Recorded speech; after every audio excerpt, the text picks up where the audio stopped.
I wanted to take a few minutes to talk about the stimulus package that will likely be on the floor of the Senate tonight or perhaps tomorrow, and take a few minutes to talk about what we might be learning from this crisis that we're in right now.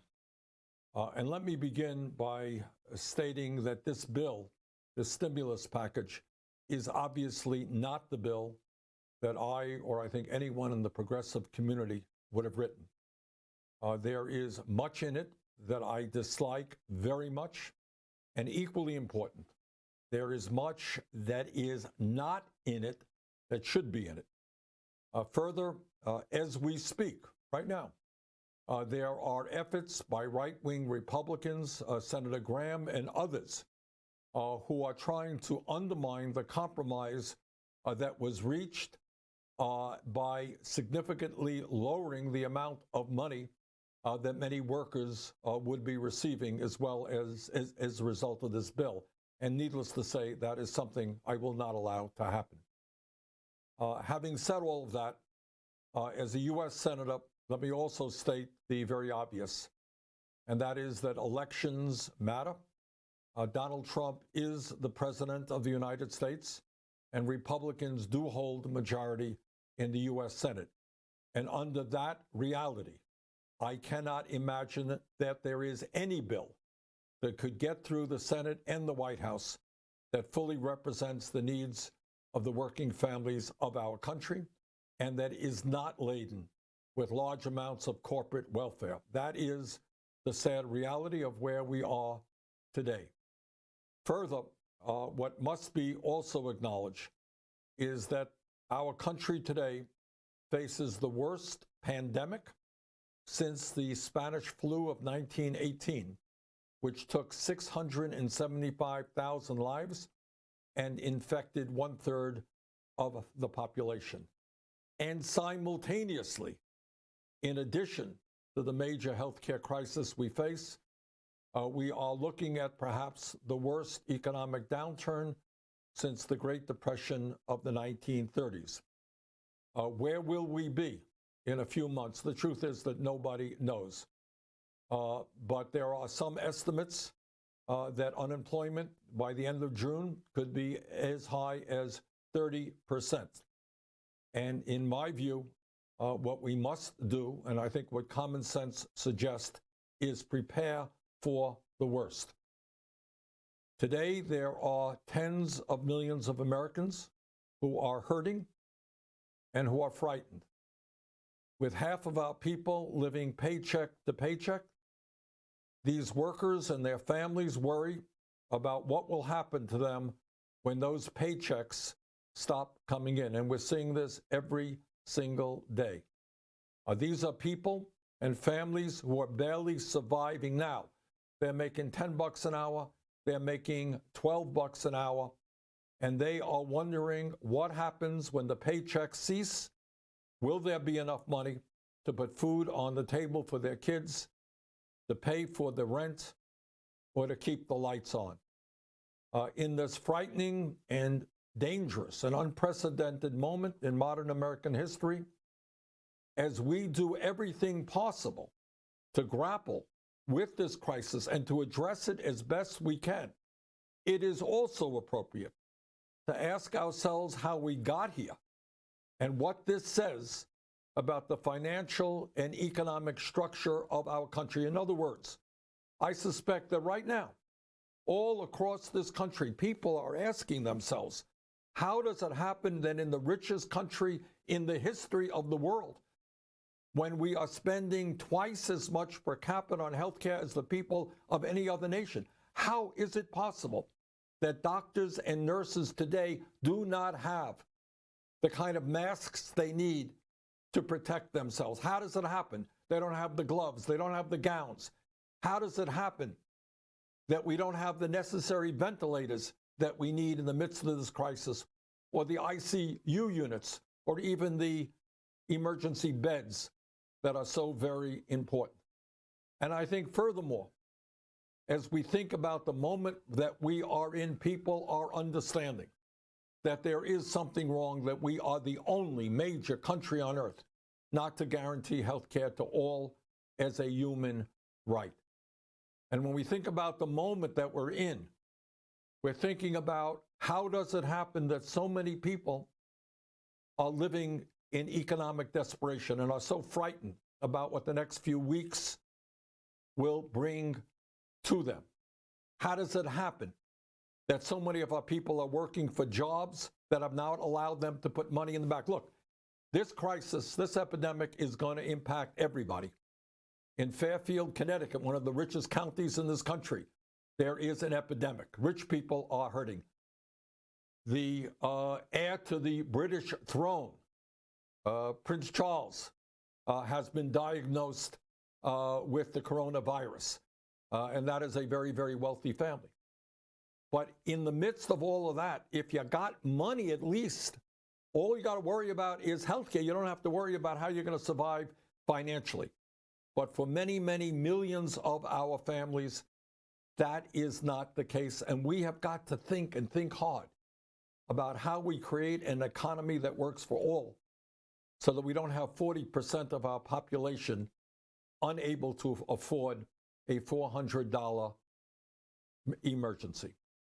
Now, let me say a few words about the package that will be likely coming up on the floor of the Senate tonight or tomorrow. Number one, I have insisted, as have many progressives, that this is a time in which we have got to spend what it takes. And let me begin by saying that I believe this package, which is called the Coronavirus 3 package, is not going to be the last package. It will do some good. I expect that there will be a Coronavirus 4 package in not too many weeks. This package, though, is about $2 trillion, not to mention the many trillions more that will be spent by the Fed. This package provides the largest expansion of unemployment benefits in American history, an increase of over $250 billion.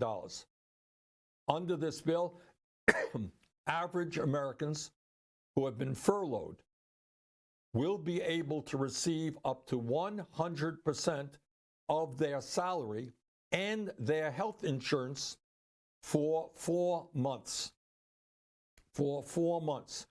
Weekly unemployment benefits will increase by $600. So if you are laid off, your unemployment benefit will increase by $600 above what it otherwise would have been. And right now, the average benefit is about $364 for workers. Now, also, very importantly, this expansion of unemployment will include part-time workers. It will include gig workers, like those who drive Uber cars.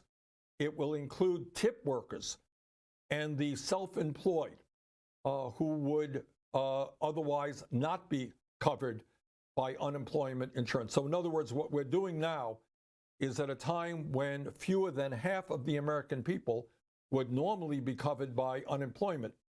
What this legislation does, it expands it to the overall workforce, and on top of that, for many workers, would provide $600 a week more than they otherwise would have gotten. And that is one of the more important provisions in the bill. In addition, this bill provides $250 billion to go out in one-time checks of $1,200 for adults and $500 for kids. Now, let me be very honest, as some of you may know, I wanted much more. I wanted every American family to be able to receive $2,000 every single month that we continue to exist within the crisis. So this does not do that. And this is clearly not enough to me, but that is what it is. As you may recall, Republicans originally wanted to provide smaller checks or no financial assistance to the poor or very low income Americans. In other words, I guess their mentality was that if you're poor, you deserve less, even though you're struggling more than anybody else. But that is not going to be the case now. The agreement will now provide the same financial assistance to poor and low-income Americans as the middle class. These checks will phase out for individuals making more than $75,000 a year and households making a combined income of more than $150,000. On top of that, there will be some $367 billion going out in loans to small businesses that, importantly, those loans could be forgiven if these small businesses do not lay off workers. And that is very, very important, because the goal here is to try to maintain payrolls. As many of you may know, what is going on in the UK, what is going on in Denmark is, I think, the proper approach. What they are saying to employers is we will provide 80–90% of your payroll if you maintain those workers. They may be furloughed, they may be working at home, but we, the government in the UK, it was 80%. And that is the direction I think we should have gone right here, but we didn't. There is another approach. But what, again, we are saying, what this bill says to small businesses is that the loans they receive could be forgiven if these businesses do not lay off workers or expand employment after the crisis is over. Furthermore, in this legislation, there is $150 billion that will be provided to states and cities who are today very desperate in terms of their need for a cash infusion to respond to the crisis. These are cities, these are states that are not bringing in the tax revenue that they need, and this infusion of cash will be able to make sure that they maintain payroll. You know, when we're talking about this crisis and we're talking about reaching out to people, you do that through the government, through the federal government, through the state government, through the local government. And if local and state workers are laid off, it will be virtually impossible to get the benefits out that are in this bill. So furthermore, what we are now talking about is over $100 billion that will be provided to reimburse hospitals and medical providers for lost revenue related to the coronavirus. And that is a major, major concern. Right now, there are hospitals all over this country who fear that they will be overwhelmed with patients suffering from the coronavirus.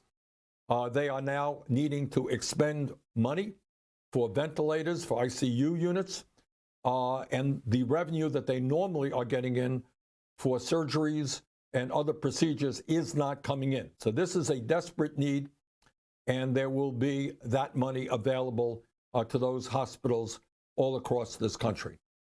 In addition, something that has been important to me for many, many years, there will be an additional $1.3 billion to be provided in emergency funding for community health centers who are an integral part of the primary health care system in this country. I think you're going to see a lot of folks coming into the community health centers, and they're going to need the additional help. Furthermore, there will be $1 billion provided for the Defense Production Act to begin to ramp up production of personal protective equipment, ventilators, and other medical supplies, and billions more for federal, state, and local health agencies to purchase this equipment. As you have heard me say before, it is beyond belief that the President of the United States has not fully utilized the Defense Production Act. And what that act says is that the private sector, companies in the private sector, being well paid for their efforts, must convert their production away from consumer goods to the medical needs and other needs that the American people need right now. Now, the truth is, we don't need at this particular moment in history more T-shirt production, more underwear production, more sock production. What we do need is the production of masks for our doctors and our nurses and for others. We need more gowns, for protective gowns for our medical personnel. We need more gloves. And that is what the Defense Production Act is, and the president must fully utilize that act. This legislation will also make certain that Americans can receive a free test for the coronavirus. But unfortunately, and this is again sad, it is pathetic, but it is the world that we live in, the Republicans would not agree to make the treatment free. So right now, in the midst of this crisis, what this bill says, okay, the good news is if you can find a test, and that is another crisis, there aren't enough tests available around the country, you can get it free of charge, government will pay for it. But if, God forbid, you are diagnosed with the coronavirus, well, you're on your own. Well, what happens if I don't have any money? Well, that takes us back to the whole dysfunctionality of our current healthcare system, but that is what is in this bill. In addition, over $7 billion will be provided for affordable housing and homelessness assistance programs. This funding will help low-income and working-class Americans to avoid evictions and help the homeless. Now, I worry very much that in the midst of this crisis, and I think we'll maybe do another virtual town meeting on the issue, I worry about what happens to the most vulnerable people in this country, people who are currently in penitentiaries and jails, people who are homeless, people who are living on the brink. This legislation, this proposal goes some way forward, but I don't think anywhere near enough. Furthermore, in the proposal, there will be $3.5 billion provided for the Child Care Development Block Grant to provide child care assistance to healthcare sector employees, emergency responders, sanitation workers, and other workers deemed essential during the response to the coronavirus. And I think the point here that everybody should appreciate is, yes, doctors and nurses and medical personnel are on the front line. They are working, they are putting their lives on the line to do everything they can to keep the American people healthy and prevent deaths. But they're not the only people who are putting themselves in danger. People who are working in grocery stores right now, who are interacting with many customers, people who are working in drugstores, police officers, firefighters, first responders, sanitation workers. All of these people are putting their lives on the line to protect us, and many of them have kids. And what this provision does is say, okay, if you or your wife cannot be at home, there will be money available for child care for your children. In addition, nearly $16 billion in this bill will be provided to help our nation's veterans, including funding to treat veterans who have tested positive for the coronavirus, enable them to purchase test kits and procure personal protective equipment for medical providers at the VA. And in addition, some $590 million in dedicated funding to treat vulnerable veterans, including homeless veterans and those in VA-run nursing homes. So this is an effort to make sure that we understand that there are a lot of veterans out there who are in trouble, they're vulnerable, and they have got to be protected. In addition, over $30 billion will be provided in grants to help provide emergency support to local school systems and higher education systems to continue educational services for their students and to support school districts and institutions during this crisis.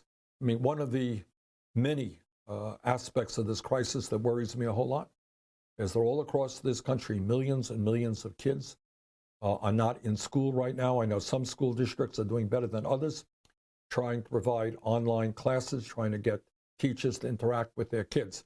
But there's no question but that public schools, private schools for that matter, higher education institutions are in a lot of trouble as a result of the crisis.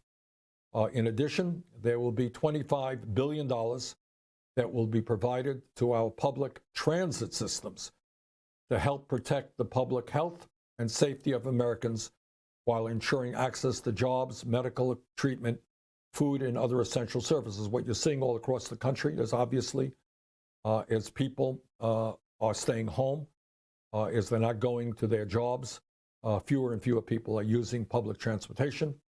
And this is causing a major financial crisis for many public transportation systems all across this country who are already strapped to begin with and now are losing substantial sums of revenue.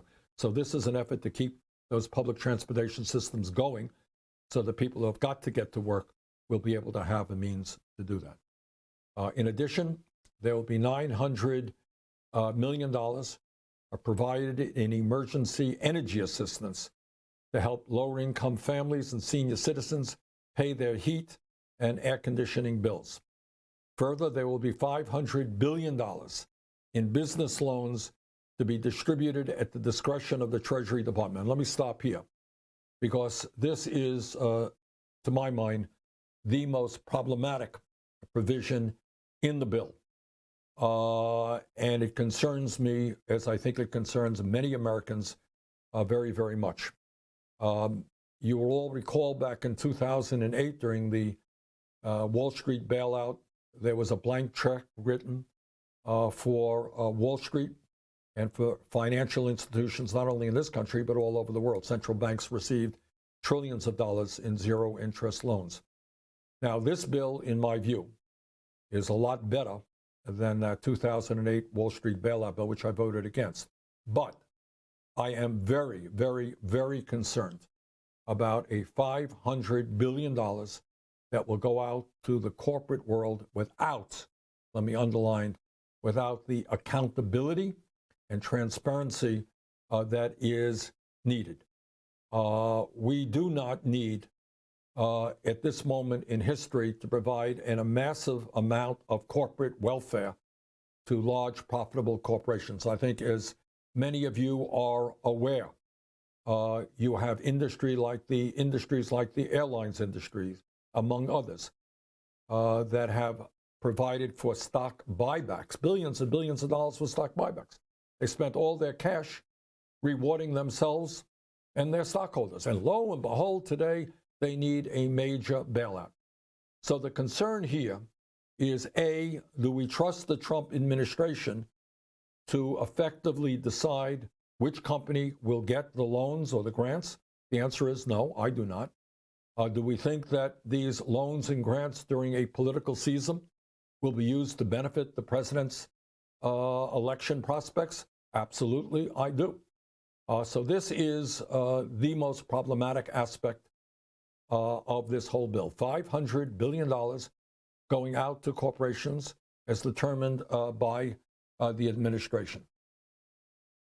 On the positive side, I would say, is that this financial assistance, which will no doubt go to the tourism industry, will go to hotels, airlines industry, other concerns, there has been a provision put into it, which obviously makes sense, is that there will be no financial assistance going to any business owned by Donald Trump, Mike Pence, members of Congress, or any of the billionaires in Trump's cabinet. It will also prohibit companies from using this financial assistance to buy back their stock or to enrich their executives. But I must tell you, there is a waiver in that which concerns me very much. Obviously, if you're going to give money to companies, you don't want to see that the CEO saw a significant increase in his or her compensation. You don't want more buybacks. The language prohibits that, but there is a waiver which I fear could be used. Further, as part of the oversight process, the final bill will establish a panel to provide oversight to this money and an independent inspector general to protect taxpayers against waste, fraud, and abuse.